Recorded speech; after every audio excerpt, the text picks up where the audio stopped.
আপুনিও বাৰু সামাজিক মাধ্যম ব্যৱহাৰ কৰিছে নেকি? যদি কৰিছে ভিডিঅ'টি শেষলৈকে চাব বুলি আশা কৰিলোঁ।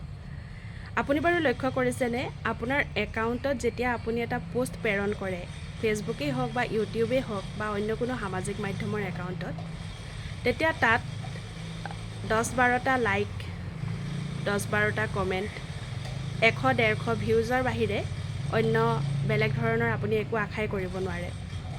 কিন্তু আপুনি যেতিয়া সেই একাউণ্টকেইটাত আপোনাৰ ষ্টেটাছত এখন ফটো আপলোড কৰিব বা এটা অকণমানি ভিডিঅ' আপলোড কৰিব, তাত কিন্তু আপুনি হাজাৰ ভিউজ পাব।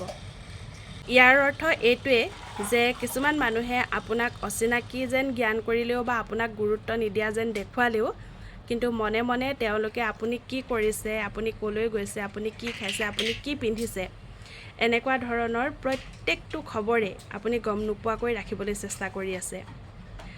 আৰু তেওঁলোকক আমি এটা বেলেগ ভাষাত CCTV কেমেৰা বুলিও ক'ব পাৰোঁ। যদি আপুনি কথাষাৰ হয়মত, তেতিয়াহ'লে ভিডিঅ'টি শ্বেয়াৰ কৰিব বুলি আশা কৰিলোঁ আৰু এটা কমেণ্ট কৰি থৈ যাব বুলি আশা কৰিলোঁ। মই ষ্টেটাছ এইকাৰণেও লগাওঁ, মোক খবৰ ল'বলৈ কাৰোবাৰ সময় থাককেই বা নাথাককেই, কিন্তু মোৰ ষ্টেটাছটো চাবলৈ সকলোৰে সময় থাকে। ধন্যবাদ।